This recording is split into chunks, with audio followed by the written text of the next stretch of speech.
Kisah kuburan massal Tsunami Aceh. Gibran kembali ke kampung halamannya di Aceh. Setelah 15 tahun merantau, pemerintah meminta bantuan relawan untuk memutihkan kembali data korban tsunami 2004, memverifikasi nisan tak bernama, menyalin ulang daftar korban, dan memetakan ulang kuburan massal yang selama ini hanya dijaga seadanya oleh warga. Bagi sebagian orang, pekerjaan ini berat. Tapi bagi Gibran, ada perasaan yang lebih dalam, rasa bersalah. Ia adalah salah satu yang selamat. Namun kedua orang tuanya tidak pernah ditemukan jasadnya. Sore itu, ia berdiri di depan gerbang kuburan massal. Udara asin dari laut masih terasa kuat, meski jaraknya jauh. Deretan nisan putih berjajar rapi, sebagian telah pudar, sebagian lagi tetap bersih seperti baru diganti. Suara burung camar dari kejauhan menambah sepi area itu. Kalau ada yang ganjil, jangan dipedulikan, kata Pak Idrus, penjaga kuburan yang menemaninya. Suaranya rendah, seperti takut didengar sesuatu. Ganjil bagaimana? Tanya Gibran. Pak Idrus hanya menunduk. Di sini, setelah maghrib, ada yang suka datang, cari nama. Gibran tidak menanggapi. Ia pikir itu hanya cara warga tua memperingatkan orang baru agar tidak berlama-lama di tempat semacam ini. Malam pertama, Gibran memutuskan lembur.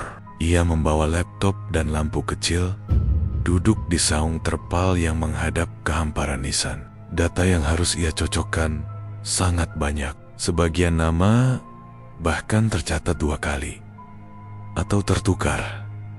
Angin malam mulai dingin. Lampu kecil bergoyang ditiup angin. Sesekali terdengar suara air menetes, padahal tanah di sekitarnya kering.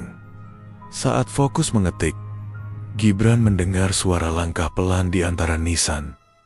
Cekrek, sek, seperti kaki seseorang yang berjalan perlahan. Awalnya, ia mengira itu Pak Idrus, tapi langkah itu terlalu banyak seolah bukan satu orang, melainkan beberapa. Gibran menoleh di antara kabut tipis yang turun dari bukit. Ia melihat silut-silut berdiri di antara nisan. Tidak jelas wajahnya, namun tubuh mereka basah, seolah baru keluar dari laut. Pakaian mereka berat dan menempel, meneteskan air yang membasahi tanah di bawahnya. Mereka bergerak pelan, tidak menoleh ke kiri atau kanan. Tidak, baik, tidak mengeluarkan suara. Mereka hanya berjalan menuju deretan nisan tanpa nama. Cahaya lampu Gibran redup lalu mati. Dari kegelapan, suara langkah itu semakin jelas, teratur, dan sunyi. Gibran memegang napas, tenggorokannya kering. Salah satu sosok berhenti tepat di depan saung, tempatnya duduk. Dari balik gelap, Gibran hanya bisa melihat bagian wajahnya samar-samar. Mata kosong, kulit pucat, dan rambut basah menempel di pipi. Sosok itu menatapnya lama, seolah mengenali Gibran dari suatu tempat yang tidak ia ingat. Angin berhenti, kabut mengental. Lalu satu hal yang membuat Gibran hampir pingsan. Tubuh sosok itu menggigil seperti menahan dingin, tapi tidak mengedip sama sekali, bahkan tidak bernapas.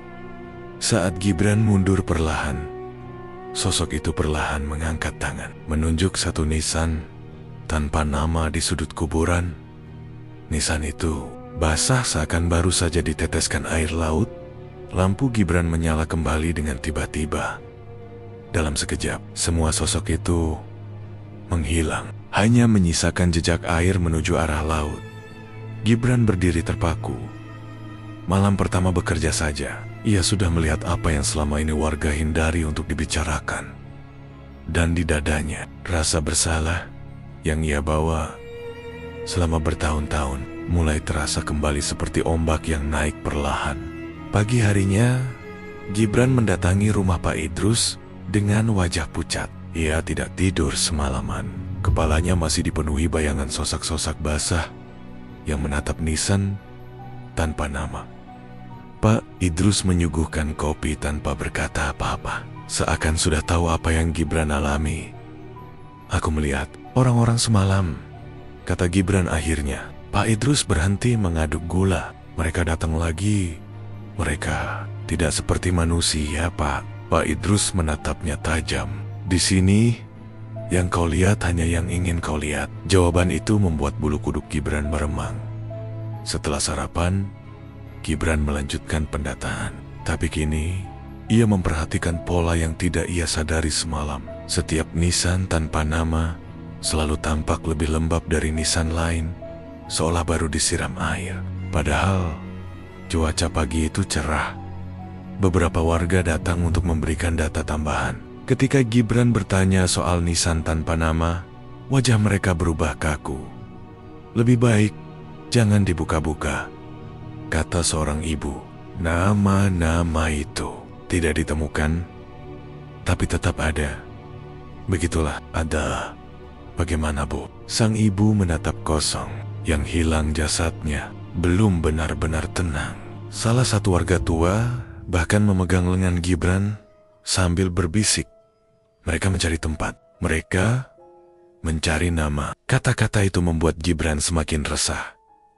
Malam kedua, Gibran kembali memutuskan lembur sebagian karena pekerjaan. Sebagian lagi karena rasa ingin tahu yang bercampur ketakutan. Ia ingin tahu siapa sebenarnya sosok yang menunjuk nisan itu semalam. Lampu kecilnya dinyalakan, dan ia mulai bekerja. Namun selama ia mengetik, ia merasa dia mati. Seperti ada mata yang mengikuti setiap gerakan jemarinya. Saat ia mengangkat kepala, lampu tiba-tiba berkedip. Angin berhenti. Udara berubah dingin.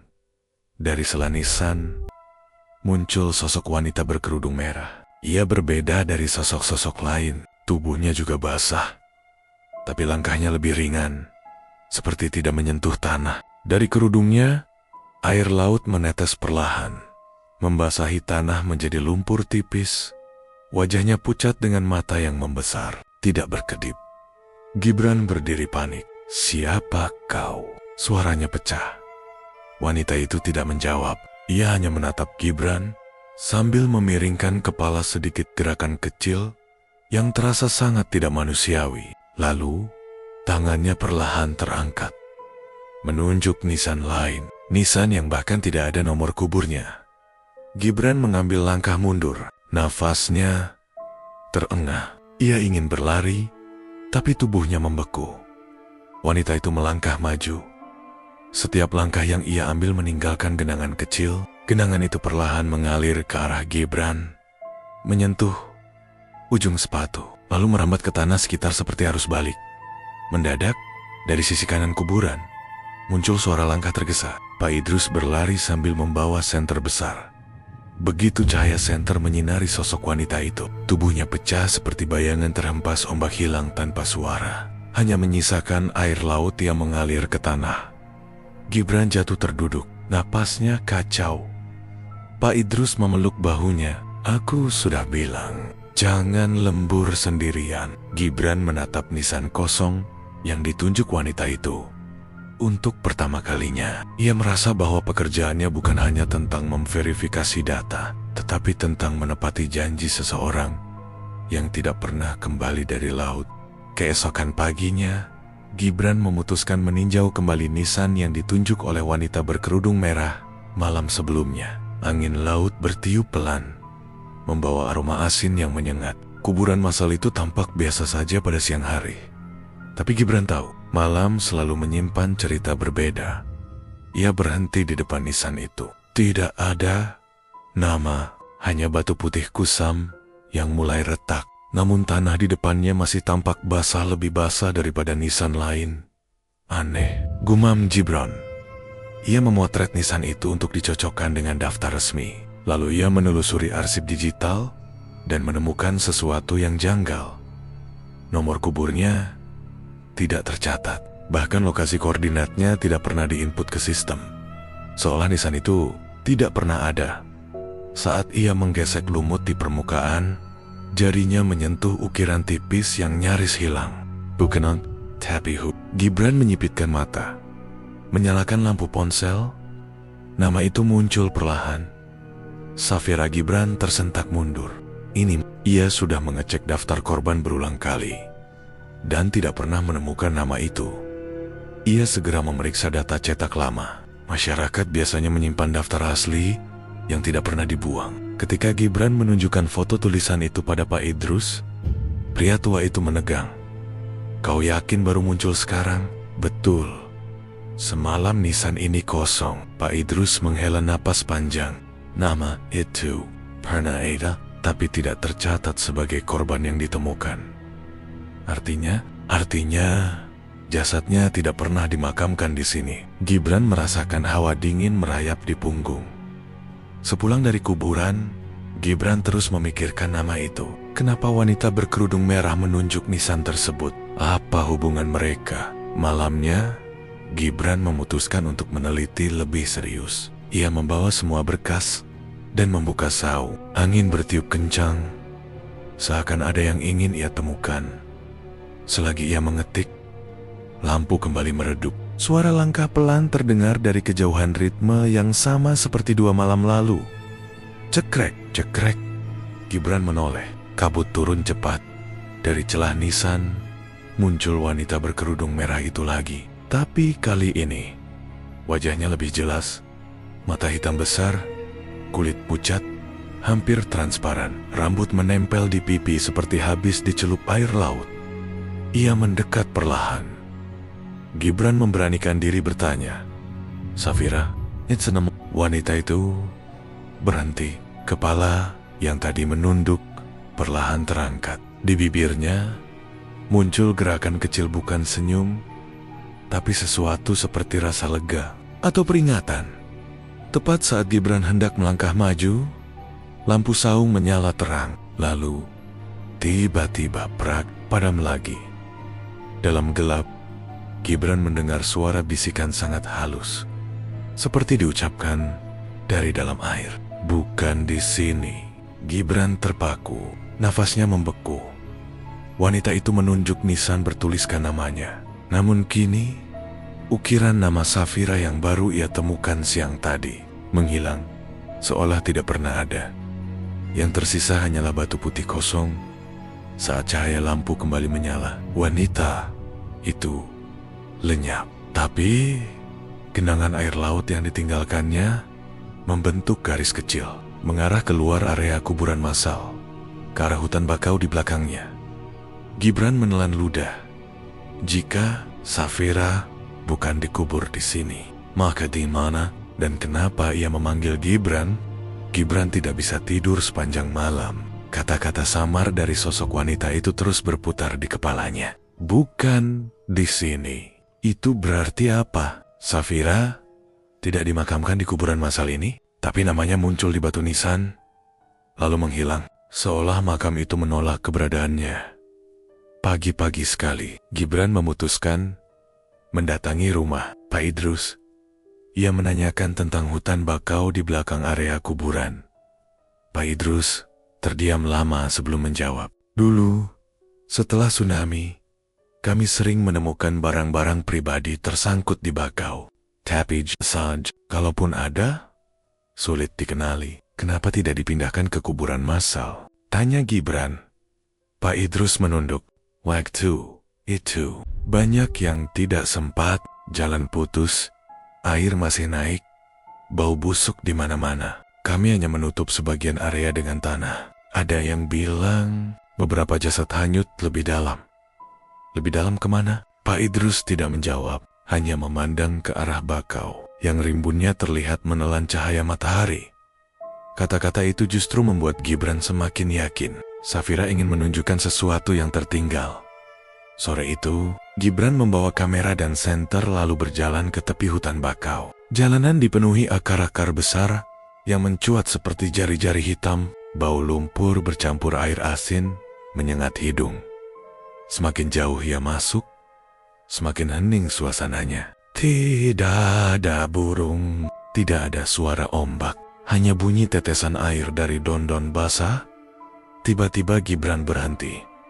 Di depan, ada benda-benda pribadi yang tersangkut di akar bakau, gelang plastik yang sudah memudar, sandal anak kecil, sobekan kain kerudung warna merah kusam. Kerudung itu warna yang sama seperti yang dipakai Safira. Jantung Gibran berdebar keras. Ia menyentuh kerudung itu. Masih basah. "Safira, kau di sini," bisiknya. Tanah di bawah kakinya tiba-tiba bergetar pelan seperti langkah seseorang berjalan di bawah lumpur. Gibran menoleh cepat. Dari kejauhan, ia melihat bayangan orang-orang basah itu lagi. Tapi kali ini, mereka tidak berada di kuburan massal, melainkan berdiri di antara akar bakau. Gerakan mereka lebih lambat, lebih berat, dan lebih menyakitkan untuk dilihat. Tubuh mereka tertutup lumpur dan rumput laut, seolah baru saja diangkat dari dasar air. Mereka tidak menatap Gibran, tetapi semuanya menunjuk ke satu titik. Sebuah gundukan tanah yang tidak terlalu tinggi, tertutup akar bakau. Satu gundukan saja, bukan deretan seperti kuburan massal. Di sini, Gibran melangkah mendekat. Tanah itu terlihat pernah digali, lalu ditimbun ulang. Ada retakan kecil di permukaan, dan air garam merembes keluar dari sela-sela tonannya. Gibran bersimpuh. Dengan tangan gemetar, ia menggali sedikit. Baru beberapa sentimeter tanah terbuka. Ia mencium aroma yang aneh, bukan bau amis mayat, melainkan bau air laut yang sangat pekat. Saat ia menggali sedikit lebih dalam, jarinya menyentuh sesuatu yang licin seperti kain. Ia menariknya perlahan. Itu adalah potongan baju merah, sama seperti yang dikenakan sosok wanita yang menemuinya 2 malam berturut-turut. Gibran terpaku, napasnya tercekat. Di belakangnya, suara langkah berat terdengar semakin dekat. Orang-orang basah itu datang mendekat, membentuk lingkaran, mengelilingi gundukan tanah. Namun kali ini, mereka tidak menegakkan kepala. Mereka menunduk, seakan memberi hormat, atau meminta Gibran melanjutkan menggali. Dalam keheningan bakau yang mencekik, Gibran menyadari satu hal. Ada puluhan korban tsunami yang tidak pernah dikubur di kuburan massal. Mereka masih di sini, tersangkut, tertinggal, tidak pernah ditemukan. Dan Safira mungkin salah satunya. Gibran duduk bersimpuh di depan gundukan tanah di tengah hutan bakau. Orang-orang basah itu para korban yang tak pernah ditemukan mengelilinginya. Dalam diam, air menetes dari tubuh mereka, membasahi akar bakau, hingga tanah berubah menjadi lumpur kehitaman. Kalau aku gali lebih dalam, apa yang akan kutemukan? Bisik Gibran pada dirinya sendiri, seolah menjawab. Angin dari arah laut bertiup pelan. Tidak ada suara, tidak ada bisikan, tetapi Gibran merasakan dorongan halus, seakan seseorang menyentuh pundaknya dari belakang. Ia mulai menggali. Setiap cengkraman tanah terasa lebih berat dari sebelumnya. Akar bakau keras dan berbelit-belit, seperti sengaja menutupi sesuatu. Tapi Gibran terus menggali, hingga ujung jarinya menyentuh sesuatu yang lembut. Kain. Ia menariknya perlahan. Sebuah kerudung merah utuh, masih basah. Meskipun sudah puluhan tahun berlalu, saat kain itu terangkat sepenuhnya, tanah di sekitarnya tiba-tiba bergetar halus. Orang-orang basah itu menundukkan kepala serempak. Hanya satu sosok yang tidak wanita berkerudung merah. Safira berdiri beberapa langkah di depan Gibran. Wajahnya tampak lebih jelas dari sebelumnya. Mata hitamnya yang dalam menatap kain itu, lalu menatap Gibran. "Ini milikmu?" Gibran bertanya pelan. Tubuh Safira bergeming, lalu bibirnya bergerak. Tidak keluar suara, hanya gerakan huruf yang sangat jelas. T-U-L-S. Nama Keyu. Gibran tersentak. Ia melihat ke nisan kosong yang ia potret 3 hari lalu. Ia melihat ke daftar korban yang tidak lengkap. Dan ia melihat tanah yang menelan begitu banyak orang Aceh tanpa identitas. "Safira," ia berbisik, "aku akan menuliskannya." Mendadak, tanah di bawah gundukan itu retak. Retakan menyebar perlahan, mengeluarkan air laut yang menggenang di sekitar kaki Gibran. Di antara lumpur yang pecah, terlihat tulang-tulang kecil tangan, terikat dengan gelang plastik, warna pudar gelang identitas, rumah sakit darurat setelah tsunami. Gelang itu berwarna merah muda. Di atasnya tertulis, Safira, 12 tahun. Tidak sadar Gibran menutup mulutnya, menahan isak. Safira masih anak-anak saat ombak besar itu menyeretnya. Ia mengambil gelang itu, menggenggamnya dengan kedua tangan. Sosok-sosok basah di sekelilingnya perlahan menghilang satu persatu, seperti kabut yang ditelan angin. Hanya Safira yang tersisa. Ia menatap Gibran lama, senggat lama. Dalam tatapan itu, ada duka, ada penyesalan, tapi juga ada harapan kecil bahwa akhirnya ada seseorang yang mau mendengar. Terima kasih. Bibirnya membentuk kata yang bahkan tidak terdengar. Lalu tubuhnya memudar, seperti menyatu dengan udara. Tidak pecah seperti sebelumnya, tidak menghilang. Tiba-tiba, ia pergi. Pelan, seperti ombak kecil yang kembali ke laut, Gibran kembali ke kuburan massal. Saat matahari mulai naik, dengan tangan gemetar, ia mengambil pahat kecil yang digunakan untuk memperbaiki nisan. Lalu menatap batu putih yang selama ini kosong. Dengan sangat hati-hati, ia menuliskan, Safira 2004. Korban belum ditemukan, setiap huruf terukir jelas. Setiap goresan membuat dadanya lega. Saat nama itu selesai dipahat, angin laut bertiup lembut. Tidak ada langkah aneh, tidak ada sosok basah, tidak ada kabut tiba-tiba, hanya ketenangan. Pak Idrus datang menghampiri. Siapa itu? Gibran menatap nisan dan tersenyum kecil. Seseorang yang akhirnya pulang. Pak Idrus mengangguk pelan. Ada banyak yang masih menunggu menemukan namanya, nak. Gibran menatap deretan nisan kosong lain. Ia tahu pekerjaannya belum selesai. Tapi malam itu, untuk pertama kalinya sejak ia kembali ke Aceh, ia bisa menutup mata tanpa dihantui ombak besar dari masa lalu. Karena satu nama yang hilang sudah kembali. Dan cerita pun tamat.